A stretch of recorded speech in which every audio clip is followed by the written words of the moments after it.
Today, I'm going to cover how I made the Fairy King's sword from the Water Magician anime. Welcome back to the channel, I'm Kevin, and I am back with another cosplay dagger.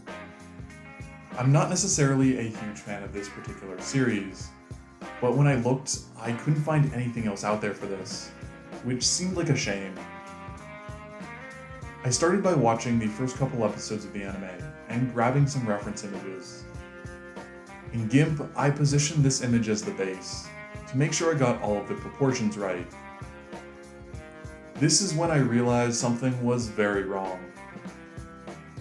Ryo's hand is about 200 pixels long, and the entire dagger is about 1900.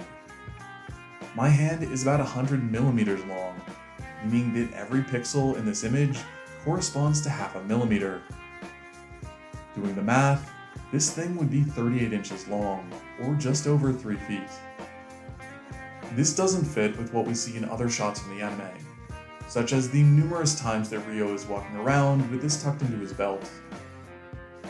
This is a magic sword, and the blade can get longer, so I'm going to chalk all of these weird dimensions up to some off-screen magic, and just decide it's going to be 2 feet long, which I think is much more reasonable. I decided to make the handle on this 6 inches long, which doesn't fit with some of the fight scenes, but I think is a decent compromise. I used this as the basis for my other measurements and sketched everything out. In Blender, I started by making the blade.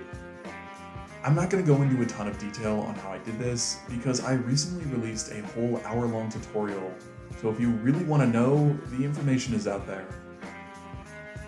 On this particular dagger, the hilt was going to be the most complicated part by far, so starting with the blade was an easy win, and helped me conceptualize how some of these pieces were going to fit together. One of the reasons the hilt was so tricky was because of the differences between the reference images. I ended up making a lot of adjustments, and eventually settled on something which seemed right, even if it didn't perfectly match any of the images I have from the anime. The end result was a bunch of overlapping pieces, which I think worked out way better than trying to do this as one monstrously complex mesh. I divided this up and printed it out in 3 pieces. I glued the 2 pieces of the blade together, and then moved into the finishing work. I applied some wood filler, then did some sanding, then primed this, and then repeated the whole process 2 or 3 more times.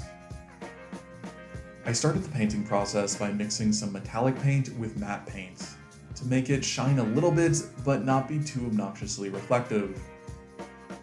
Then I moved on to painting the handle a navy blue. I painted the blade with a light matte blue, and then came back and used a mix of metallic and matte paint for a final coat. I followed the same process on the gold, and started by carefully applying a layer of matte yellow. Then I came back and added the gold, which took 2 coats. I finished off painting by adding silver. This was actually really quick and easy to paint compared to a lot of my other projects. It was only 4 colors, and there were no details I had to freehand on the blade, which is where most of the time often goes. I did think about adding these designs, which are present in some of the reference images, but decided to keep it simple and skip it for now. With everything painted, I glued the handle on. I could have done this earlier, but waiting until this point made the painting process a little bit easier. I finished this off by spraying everything with a layer of clear matte sealer. I'm really quite happy with the final result. This looks pretty great, and I do like the way the light hits it, but I wonder if I could have divided this up a little bit differently for printing. These overhanging areas were the hardest part to sand and finish, and didn't end up looking great. I'm wondering if I could have gotten better results if I had split this down the middle, and glued the 2 halves together so nothing required supports. It's something I'll be thinking about as I move into next month's project, which I haven't actually decided on at this point. If you have any ideas, I hope you'll leave me a comment down below, and maybe like and subscribe while you're at it. If you like this video and want to make your own version of this dagger, I'll post all the files online. Just look for a link in the video description. I'll also include Amazon affiliate links to every product you've seen me use today. So if you need to pick anything up, you can use those. It's an easy way to support the channel on Amazon's dime. That's it for this one, so I'll see you all again next month with another project.